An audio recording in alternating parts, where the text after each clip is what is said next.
പാപ്പന് ഭയങ്കര സന്തോഷമാണ്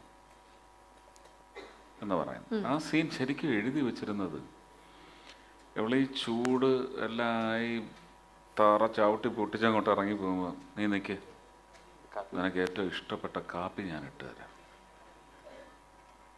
അപ്പോഴാണ് അവൾ തിരിഞ്ഞു പറയുന്നത്, ഇനി കുറച്ച് നാളത്തേക്ക് കാപ്പി കുടിക്കരുതെന്ന് ഡോക്ടർ പറഞ്ഞിട്ടുണ്ട്. ഇയാളുടെ ഒരു പാപ്പനൊരു അപ്പാപ്പനാവാൻ പോവുകയാണ് ആ മൊമെൻ്റ് എന്ന് പറയുന്നത് ഞാൻ പിന്നെയും ചെയ്യാൻ ആഗ്രഹിക്കുന്ന ഒരു മൊമെൻ്റാണ്. Simply because I crave to be a grandpa in real life. I am craving. അല്ല, ഗ്രാൻഡ് പാരന്റ് ആവുക എന്ന് പറയുമ്പോൾ ഒരു സന്തോഷ വാർത്ത അത് ഷെയർ ചെയ്യാൻ പറ്റുമോ സുരേഷേട്ട? കാരണം മകളുടെ കല്യാണം ഇങ്ങനെ അടുത്ത് നിൽക്കുകയാണ്. വേഗമാവട്ടെ, പിന്നെ അവർ പ്ലാനിങ് ആണ്, ഞങ്ങൾക്ക് സെറ്റിൽഡ് ആവണം എന്നൊക്കെ പറഞ്ഞാൽ പിന്നെ യു ഹാവ് ടു വെയിറ്റ്. പക്ഷെ എനിക്ക് തോന്നുന്ന ഒരു കാര്യം പറയട്ടെ സുരേഷേട്ടാ, മകളുടെ കല്യാണത്തിന്റെ അന്ന് സുരേഷേട്ടൻ ഒന്ന് മാറി നിന്നൊന്ന് കരയണത് ചിലപ്പോൾ നമ്മൾ കാണും. അത് സന്തോഷത്തിൻ്റെ ഒരു കണ്ണുനീര്.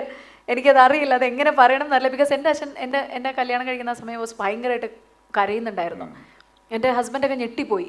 കാരണം അമ്മ കരയുന്നു ആദ്യം പ്രതീക്ഷിച്ചിരുന്നു, പക്ഷെ കരഞ്ഞത് മൊത്തം അച്ഛനായിരുന്നു. അച്ഛൻ കൊച്ചു പിള്ളേരെ പോലെ നിന്നങ്ങ് കരഞ്ഞു പോയി. അപ്പോൾ എനിക്ക് എന്ത് ചെയ്യണമെന്ന് ഒരു പിടുത്തവും കിട്ടിയില്ല. എനിക്ക് തോന്നുന്നു അങ്ങനെ ആ മണ്ഡപത്തിന്റെ സൈഡിൽ കാലഘട്ടം പോയി. നീ വേഗം വണ്ടി കയറി, നീ പോയിട്ട് വേണം ഞങ്ങൾക്ക് ഊണ് കഴിക്കാൻ, ഞങ്ങൾ ഊണ് കഴിച്ചോണ്ടിരിക്കുമ്പോൾ നീ യാത്രയാവാൻ പാടില്ല എന്നൊക്കെ പറഞ്ഞു വിടും. കാരണം പോയി മിക്കവാറും അന്ന് രാത്രി അവൾ ഉറങ്ങാൻ വരുന്നത് എൻ്റെ മുറിയിലായിരിക്കും, അവനുമായിട്ട് ഒന്നും പറയാനൊക്കത്തില്ല. അപ്പം അതുകൊണ്ട് അങ്ങനെയുള്ള ഇമോഷൻസ് ഇല്ല. എന്നാലും ഞാൻ പറയുന്ന ഇതൊക്കെ ജീവിതത്തിലെ ഓരോ ലെവൽസാണ്. ഞാൻ കല്യാണം കഴിക്കുന്നതിന് മുമ്പ് ഞങ്ങളുടെ വീട്ടിലൊരു പെൺകുട്ടി ഉണ്ടായിട്ടില്ല. ആദ്യത്തെ മരുമകളാണ്.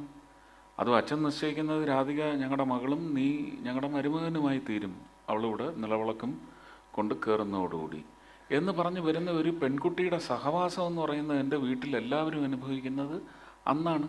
അതിനു മുമ്പ് അച്ഛൻ്റെ ഇളയ പെങ്ങളെ കെട്ടിച്ച് അയച്ചു കഴിഞ്ഞിട്ട് പിന്നെ ആ വീട്ടിൽ അങ്ങനെ ഒരു പെൺകുട്ടി ഉണ്ടായിട്ടില്ല. അത് കഴിഞ്ഞ് പിന്നെ വരുന്നത് ലക്ഷ്മിയാണ്. അപ്പം ഞാൻ പറയുന്നത് ഈ ഒരു പല ലെവൽസിലൂടെ കുഞ്ഞുങ്ങളുണ്ടാകുന്നു. കുഞ്ഞുങ്ങളുടെ ആദ്യമായിട്ട് തേനും വയമ്പും ഒക്കെ കൂടി ഈ ഒരമരുന്ന് പാത്രത്തിലിട്ട് ഉരച്ച് നാവിൽ വെച്ച് കൊടുക്കുന്നു. അത് കഴിഞ്ഞ് 28 കെട്ട് കെട്ടുന്നു. അത് കഴിഞ്ഞ് 6 മാസമാകുമ്പോൾ ചോറൂണ്. ഇത് കഴിഞ്ഞ് 1 വയസ്സ് തികഞ്ഞ് കഴിഞ്ഞാൽ ഉടനെ തല മുണ്ടനം ചെയ്യുന്നു. പിന്നെ ഫ്രോക്ക് വാങ്ങിച്ചു കൊടുക്കുന്നു, പല രീതിയിലുള്ള ഡ്രസ്സ് ഇടിയിക്കുന്നു. അത് കഴിഞ്ഞ് ഈ കുഞ്ഞുങ്ങൾ അങ്ങോട്ട് വലുതായി അവരുടെ പഠിത്തം കാര്യങ്ങൾ, അത് കഴിഞ്ഞ് അവർ കല്യാണം കഴിച്ച് അവർക്ക് കുഞ്ഞുങ്ങളുണ്ടാവുന്നു. അവരെ നമ്മളെങ്ങനെ പെറ്റു വളർത്തിയോ അതുപോലെ ആ കുഞ്ഞുങ്ങളെയും പെറ്റു വളർത്തിയതുപോലെ വളർത്താൻ ആഗ്രഹിക്കുന്നു. ഇതൊക്കെ ഓരോ ഘട്ടങ്ങളാണ്. അപ്പം when you grow into new say after every 10 years നിങ്ങൾ വേറൊരു ഗ്രേഡിലെത്തും. അപ്പം നിങ്ങൾക്ക് ചില മോഹങ്ങളുണ്ടാകും.